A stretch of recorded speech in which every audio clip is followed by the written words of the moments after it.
In this presentation, I'm just going to give a very brief overview of our research findings on cannabis water use and share what the next phase of our research on this topic will look like. I want to acknowledge Chris Dillis, who you just heard from, is really the leader on a lot of the research that I'll be sharing now.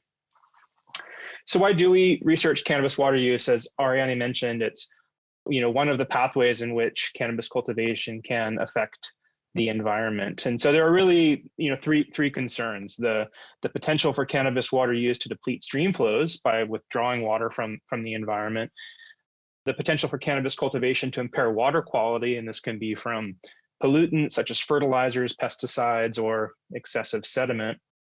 And the third is the way that water quality and quantity impacts can work together to actually affect biological communities, especially fish and wildlife and other sensitive aquatic organisms.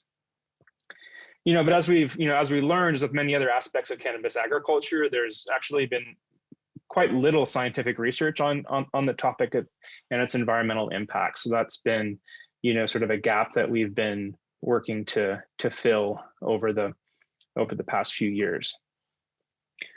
So at the Cannabis Research Center, we've taken advantage of sort of the growing sort of body of information contained in water use reports provided by licensed growers or those applying for cultivation permits. And most of our recent studies have relied on permit data from the North Coast region in the first couple of years of this permitting program for 2018, 2019.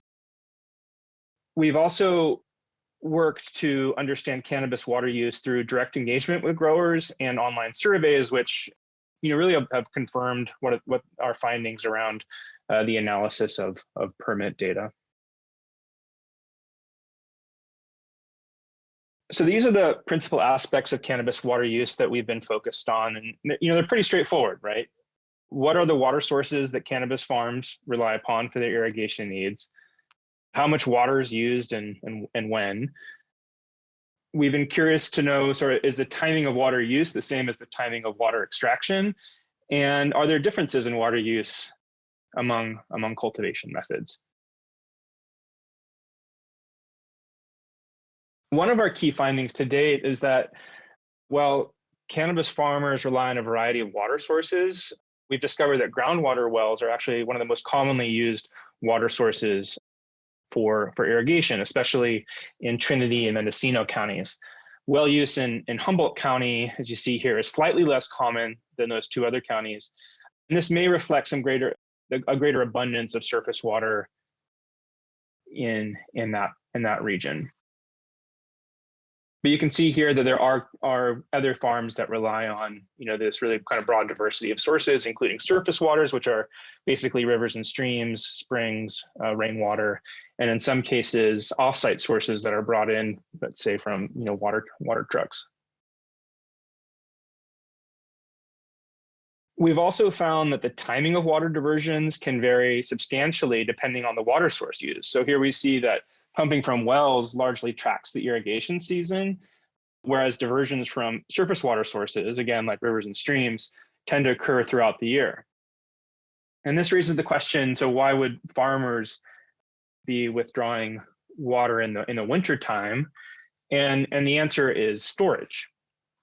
So this work has also kind of given insights into the important role that water storage plays in determining when and how much water is diverted for cannabis use. And so we see that the farmers that rely on surface waters and have large storage capacities, such as in ponds, divert most of their water for cannabis irrigation in the wet season, diverting water, filling their ponds, and then using that stored water in the growing season.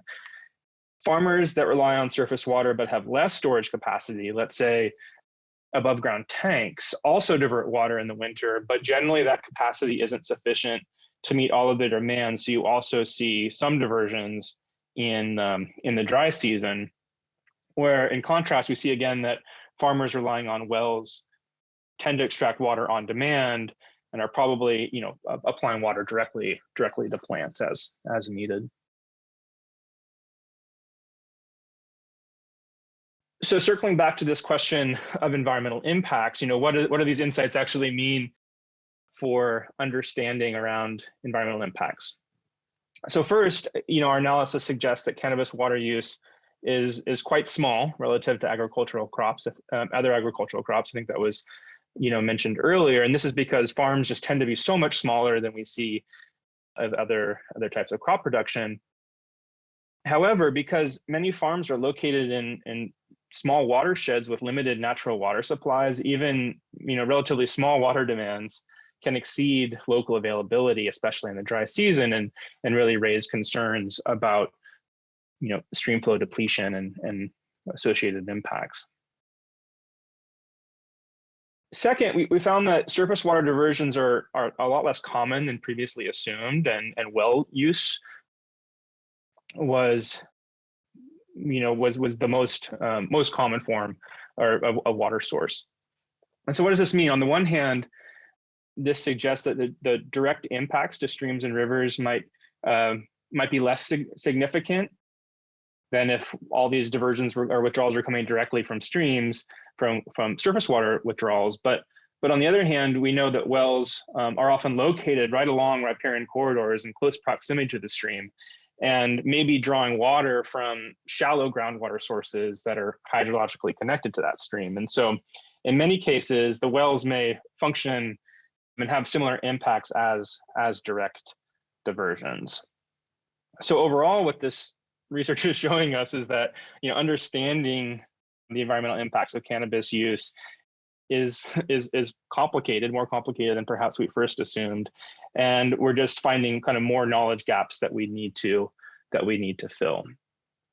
So we're currently working to improve our understanding of seasonal water demands and building models to estimate water use at unpermitted sites, and this is going to help us estimate the cumulative impacts of farms across the landscape, which we think are likely to be more important than the local impacts of individual farms. We're also starting a project that will focus more directly on water quality and biological impacts of cannabis water use through a project funded through the Bureau of Cannabis Control. And so we're looking forward to begin focusing our attention to water quality concerns. So stay tuned and feel free to reach out if you'd like more information about those efforts. So that's all I have. And yeah, again, want to acknowledge our supporters, and then recent funding from the Bureau of Cannabis Control and the Department of Fish and Wildlife that's going to help us to continue this work on water use.